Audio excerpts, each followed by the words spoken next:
어느 날 문득 이런 생각이 듭니다. 왜 저 사람은 나만 보면 저럴까? 인사를 해도 고개를 돌리고 말을 건네도 짧게 대답하고 눈빛이 차갑고 분위기가 어색합니다. 처음에는 오늘 기분이 안 좋은가 보다 하고 넘어갑니다. 그런데 이게 한두 번이 아닙니다. 몇 번, 몇 달, 심지어 몇 년? 시간이 지나도 달라지지 않습니다. 그러면 이런 생각이 듭니다. 내가 뭘 잘못했나? 어떻게 풀어야 하지? 왜 나만 이런 일을 겪지? 밤에 누우면 그 생각이 계속 떠오릅니다. 잠을 설치고 마음이 무겁고 하루 종일 기분이 안 좋습니다. 50대, 60대, 70대. 이 나이가 되면 인간관계가 단순해질 거라고 생각했습니다. 젊었을 때처럼 복잡한 일은 없을 거라고. 그런데 막상 살아보니 그렇지 않습니다. 오히려 이 나이의 관계는 더 조심스럽습니다. 왜냐하면 이제는 회복할 시간도 에너지도 많지 않다는 걸 알기 때문입니다. 가족 중 누군가와 틀어지면 쉽게 회복되지 않습니다. 오랜 친구와 사이가 나빠지면 다시 가까워지기 어렵습니다. 이웃이나 친척과 문제가 생기면 계속 마주쳐야 하니 더 불편합니다.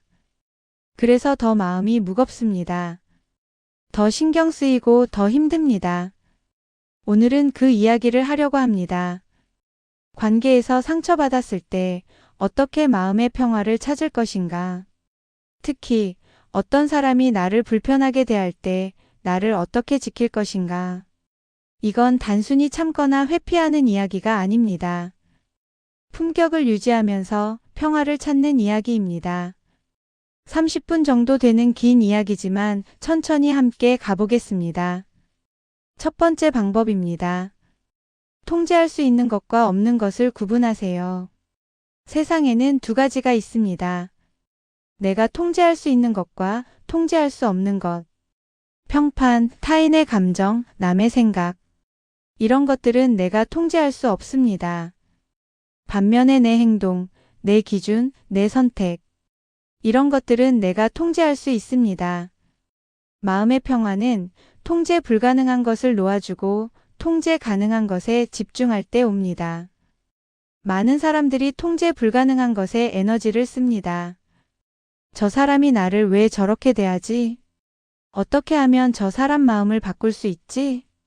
다른 사람들은 나를 어떻게 생각할까? 이런 생각을 하면서 하루 종일 에너지를 소모합니다. 그런데 아무리 고민해도 남의 마음은 바뀌지 않습니다. 남의 생각은 통제할 수 없습니다. 그래서 더 힘들어집니다. 반대로 통제 가능한 것에 집중하면 마음이 편해집니다. 나는 내 방식대로 살겠다. 나는 내 기준을 지키겠다. 이렇게 생각하면 남이 뭐라고 하든 상관없어집니다. 65세 박영수 씨의 이야기입니다. 박영수 씨는 동생과 사이가 안 좋았습니다. 부모님 유산 문제로 다퉜습니다. 동생은 박영수 씨를 원망했습니다. 가족 모임 때마다 차갑게 대했습니다. 박영수 씨는 매일 그 생각만 했습니다. 동생이 나를 오해하고 있어. 어떻게 풀어야 하지? 그러다 보니 자기 삶이 무너졌습니다. 잠도 못 자고 식욕도 없고 매일 우울했습니다. 어느 날 친구가 말했습니다. 동생 마음은 내가 바꿀 수 없어. 내 삶을 살아. 박영수 씨는 그제야 깨달았습니다. 동생은 내가 통제할 수 없어. 나는 나를 통제할 수 있어. 그래서 동생 생각을 멈추고 자기 삶에 집중했습니다. 운동하고 취미 생활하고 친구 만나고. 그랬더니 마음이 편해졌습니다. 동생과의 관계는 여전히 안 좋았지만 박영수 씨는 평화로웠습니다. 59세 이순자 씨의 이야기입니다. 이순자 씨는 아파트 윗집과 사이가 안 좋았습니다. 소음 문제로 몇 번 다퉜습니다. 그 후로 윗집은 이순자 씨를 피했습니다. 엘리베이터에서 마주쳐도 인사를 안 했습니다. 이순자 씨는 매일 그 생각에 시달렸습니다. 윗집 사람이 나를 어떻게 생각하고 있을까? 다른 이웃들도 나를 이상하게 볼까? 그러다 보니 집에 있는 것도 불편했습니다. 어느 날 이순자 씨는 결심했습니다. 윗집 사람 생각은 내가 바꿀 수 없어. 나는 내 방식대로 살자. 그래서 윗집 생각을 멈췄습니다. 대신 자기 루틴에 집중했습니다. 아침 산책하고 집안일하고 독서하고. 그랬더니 윗집 생각이 줄어들었습니다. 마음이 편해졌습니다. 잠깐만요. 여기서 중요한 포인트입니다. 이 두 사례에서 공통점이 보이시나요? 둘 다 상대를 바꾸려고 하지 않았습니다. 대신 자기 삶에 집중했습니다. 그게 마음의 평화를 가져왔습니다. 오늘부터 가능한 실천 3가지 방법입니다. 첫째, 통제 가능한 것과 불가능한 것을 종이에 적어보세요. 왼쪽에는 통제 가능이라고 쓰고 내 행동, 내 선택, 내 루틴을 적으세요. 오른쪽에는 통제 불가능이라고 쓰고 남의 생각, 남의 감정, 남의 평가를 적으세요. 그리고 오른쪽 항목들은 놓아주세요. 둘째, 통제 불가능한 생각이 떠오를 때마다 스스로에게 말하세요. 이건 내가 통제할 수 없어. 놓아주자. 이 문장을 외우세요. 하루에 몇 번이고 반복하세요. 셋째, 하루 30분이라도 나를 위한 시간을 가지세요. 산책, 독서, 취미. 통제 가능한 것에 집중하는 시간입니다. 이 시간만큼은 남 생각을 하지 마세요. 누군가 당신에 대해 뭐라고 할 때 이렇게 말할 수 있습니다. 그건 그 사람 생각이에요. 저는 제 방식대로 하겠습니다. 저도 완벽하지 않지만 제 기준은 지키고 있습니다. 다른 사람이 어떻게 생각하든 저는 제 삶을 살겠습니다. 그 말씀은 듣겠습니다만 저는 이렇게 하는 게 맞다고 생각합니다. 이 문장들을 외워두세요. 필요할 때 쓸 수 있습니다. 두 번째 방법입니다. 반응 대신 대응하세요. 정중한 선을 그으세요. 누군가 당신을 불편하게 대할 때 2가지 선택이 있습니다. 반응하거나 대응하거나. 반응은 감정적입니다.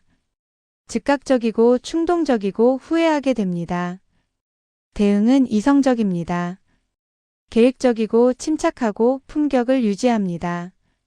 마음의 평화는 반응을 멈추고 대응할 때 옵니다. 많은 사람들이 반응합니다. 누군가 비난하면 바로 변명합니다. 누군가 비꼬면 바로 맞받아칩니다. 누군가 소문을 내면 바로 해명합니다. 이게 반응입니다. 그런데 반응은 상황을 악화시킵니다. 상대에게 힘을 주고 관계를 더 망치고 나의 품격을 떨어뜨립니다. 반대로 대응은 상황을 정리합니다. 침착하게 선을 긋고 정중하게 거리를 두고 품격을 유지합니다. 그러면 상대도 더 이상 건드리지 못합니다. 이건 메모해 두세요. 반응은 독이고 대응은 약입니다. 62세 김철수 씨의 이야기입니다. 김철수 씨는 명절 때 친척 모임에 갔습니다. 한 친척이 김철수 씨를 비교했습니다. 철수 씨 아들은 뭐하지? 옆집 애는 대기업 다니던데. 김철수 씨는 화가 났습니다. 예전 같았으면 바로 반응했을 겁니다. 우리 아들도 잘하고 있어요. 이렇게 변명하거나 감정적으로 대응했을 겁니다. 그런데 이번에는 달랐습니다. 김철수 씨는 침착하게 말했습니다. 비교는 듣기 힘듭니다. 저희 아들은 저희 방식대로 잘 키우고 있습니다. 그리고 더 이상 대화하지 않았습니다. 친척은 더 이상 비교하지 않았습니다. 왜냐하면 김철수 씨가 반응하지 않았기 때문입니다. 57세 최영희 씨의 이야기입니다. 최영희 씨는 등산 동호회 활동을 했습니다. 한 회원이 최영희 씨에 대해 뒷담화를 했습니다. 최영희 씨는 겉으로만 친절한 척해. 이 말이 최영희 씨 귀에 들어왔습니다. 최영희 씨는 억울했습니다. 예전 같았으면 바로 해명했을 겁니다. 동호회 모든 사람에게 전화해서 나는 그런 사람 아니야 라고 말했을 겁니다. 그런데 이번에는 달랐습니다. 최영희 씨는 침묵으로 대응했습니다. 해명하지 않고 묵묵히 활동을 계속했습니다. 시간이 지나니 사람들이 알았습니다.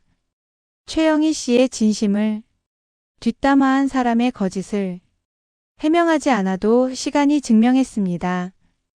여기서 잠시 절대 하지 말아야 할 반응 5가지를 말씀드리겠습니다. 첫째, 맞대응. 상대가 욕하면 나도 욕하고 상대가 비방하면 나도 비방하는 것. 이건 당신의 품격을 떨어뜨립니다. 70세 김 씨는 이웃과 싸우다가 욕을 했습니다.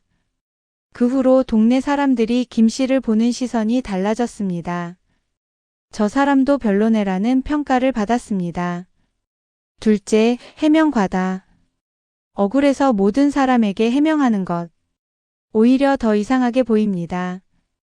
65세 박 씨는 소문이 나자 하루에 전화 10통씩 걸어서 해명했습니다. 사람들은 왜 저렇게 과하게 반응하지? 라고 생각했습니다. 셋째, 뒷담화. 상대에 대한 나쁜 말을 다른 사람에게 하는 것. 결국 당신한테 돌아옵니다. 62세 이 씨는 친구를 싫어해서 다른 친구들에게 나쁜 말을 했습니다. 그 말이 돌고 돌아 원래 친구에게 갔습니다. 관계가 완전히 끊어졌습니다. 넷째, 감정 폭발.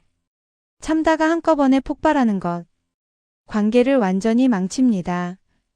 68세 최 씨는 자식에게 참고 참다가 어느 날 폭발했습니다. 너희들 때문에 내 인생이 망했어. 라고 소리쳤습니다. 자식들은 충격받았고 관계가 틀어졌습니다. 다섯째, SNS 저격. SNS에 상대를 암시하는 글을 올리는 것. 이건 관계를 공개적으로 망치는 겁니다. 60세 정 씨는 친척이 싫어서 SNS에 어떤 사람은 정말 이기적이다라는 글을 올렸습니다. 친척들이 다 봤고 가족 모임이 어색해졌습니다. 이 5가지는 절대 하지 마세요. 그런데 때로는 갈등이 심각하게 커질 수 있습니다. 다음 4가지 신호가 보이면 원칙적으로 대응해야 합니다. 첫째, 단톡방 캡처. 당신과의 대화를 캡처해서 다른 사람에게 보여주는 행위. 둘째, 공개적 모욕. 여러 사람 앞에서 당신을 모욕하거나 비하하는 행위. 셋째, 업무나 생활 방해. 의도적으로 당신의 일상이나 일을 방해하는 행위.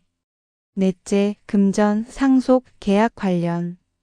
돈이나 재산 문제로 갈등이 생기는 경우. 이런 상황이 발생하면 다음 순서로 대응하세요. 먼저 기록하세요. 날짜, 시간, 내용, 증거를 남기세요. 다음으로 거리를 두세요. 직접적인 접촉을 줄이세요. 그래도 안 되면 중재를 요청하세요. 신뢰할 수 있는 제3자에게 도움을 요청하세요. 필요하면 전문가 도움을 받으세요. 상담사, 변호사 등. 단, 이건 법률이나 의료 조언이 아닙니다. 상황이 심각하면 반드시 전문가와 상담하세요. 오늘부터 가능한 실천 3가지 방법입니다. 첫째, 누군가 당신을 비난하거나 비꼴 때 바로 대답하지 마세요. 3초만 기다리세요. 숨을 한번 들이마시고 침착하게 생각한 후 대답하세요. 이 3초가 반응을 막아줍니다. 둘째, 해명하고 싶은 마음이 들 때 스스로에게 물어보세요. 이 해명이 정말 필요한가? 아니면 내 불안을 달래기 위한 건가? 대부분은 후자입니다. 필요 없으면 침묵하세요. 셋째, 정중하게 선을 긋는 문장을 미리 준비해 두세요. 다음에 템플릿을 외우세요. 그 말씀은 듣기 힘듭니다. 비교는 저한테 도움이 안 됩니다. 그런 이야기는 하지 말아주세요. 저는 제 방식대로 하겠습니다. 이해해 주시길 바랍니다. 더 이상은 이야기하고 싶지 않습니다. 거리를 두는 게 서로에게 좋을 것 같습니다. 존중해 주셨으면 합니다. 이 문장들은 정중하지만 단호합니다. 품격을 유지하면서 선을 긋습니다. 세 번째이자 마지막 방법입니다. 내 하루를 키우세요. 루틴, 건강, 가치, 관계의 우선순위를 재정렬하세요. 누군가 당신을 불편하게 대한다고 해서 당신의 하루 전체가 그 사람을 중심으로 돌아가면 안 됩니다. 당신에게는 당신의 루틴이 있고 건강이 있고 가치가 있고 소중한 관계들이 있습니다. 마음의 평화는 그 사람이 아니라 내 하루를 키울 때 옵니다. 많은 사람들이 한 사람의 미움 때문에 하루 전체를 망칩니다. 아침에 눈 뜨자마자 그 사람 생각이 나고 하루 종일 그 생각에 시달리고 밤에 잠들 때까지 그 생각을 합니다. 그러면 당신의 하루는 그 사람의 것이 됩니다. 당신의 것이 아닙니다. 그게 문제입니다. 반대로 내 하루를 키우면 그 사람은 작아집니다. 내 루틴이 있고 내 건강을 챙기고 내 가치를 추구하고 소중한 사람들과 시간을 보내면 그 사람 생각할 시간이 없어집니다. 그러면 마음이 편해집니다. 66세 박정수 씨의 이야기입니다. 박정수 씨는 교회 사람과 사이가 안 좋았습니다.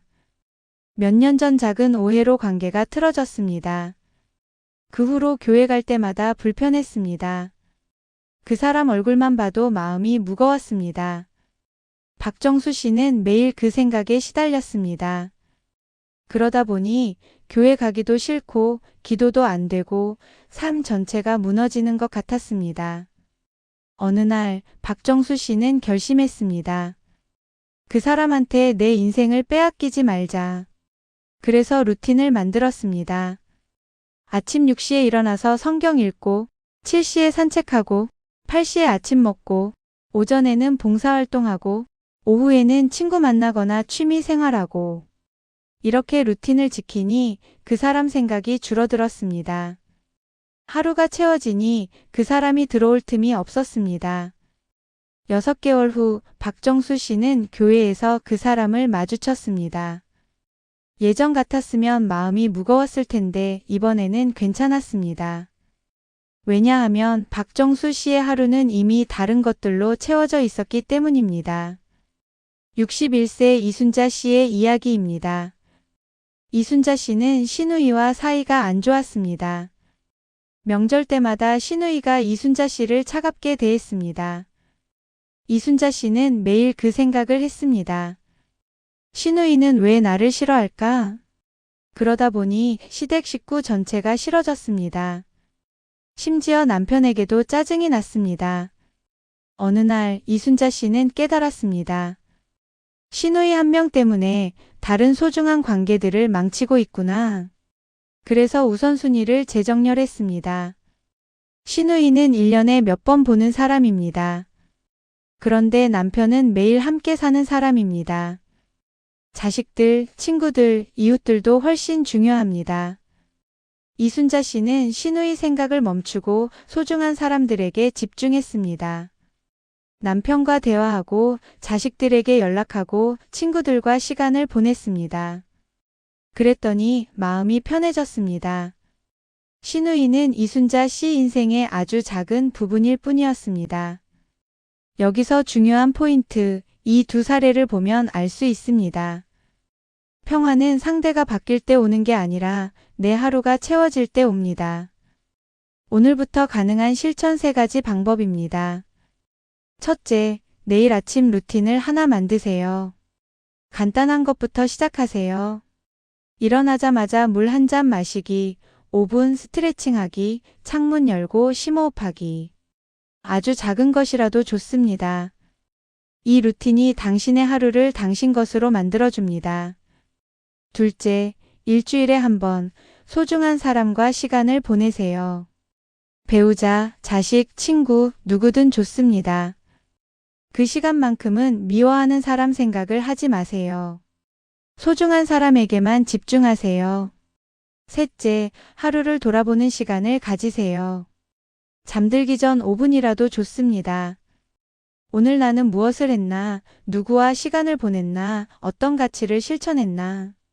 이렇게 돌아보면 내 하루가 보입니다. 미워하는 사람이 아니라 나의 하루가. 내 하루를 지키기 위해 이렇게 말할 수 있습니다. 오늘은 제 시간이 필요해요. 저도 제 루틴이 있습니다.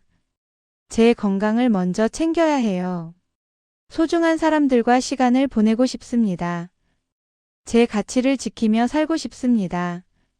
제 하루는 제가 정하겠습니다. 저한테 중요한 건 이겁니다.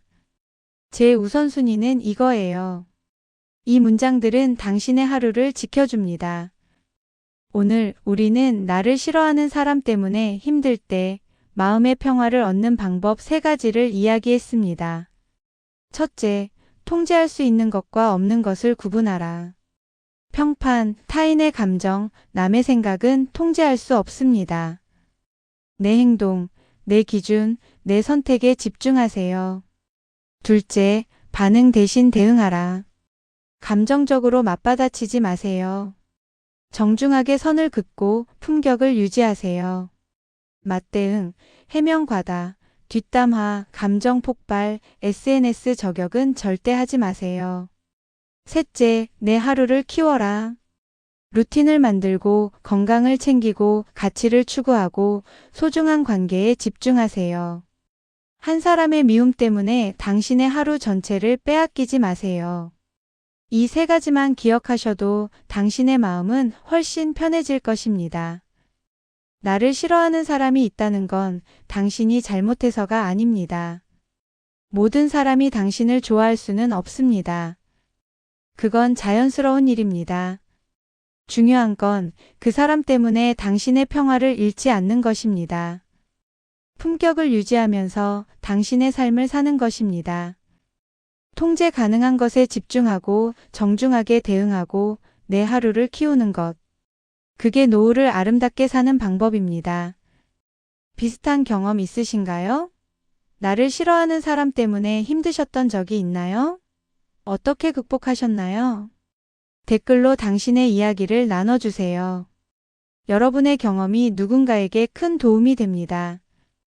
그리고 오늘 이야기 중에서 가장 와닿았던 문장이 있다면 그것도 댓글로 남겨주세요. 함께 나누면 더 의미가 있습니다. 이 영상이 도움이 되셨다면 좋아요와 구독 부탁드립니다. 앞으로도 이런 내용으로 자주 찾아뵙겠습니다. 당신의 마음에 평화가 깃들기를 바랍니다. 오늘 하루도 수고 많으셨습니다.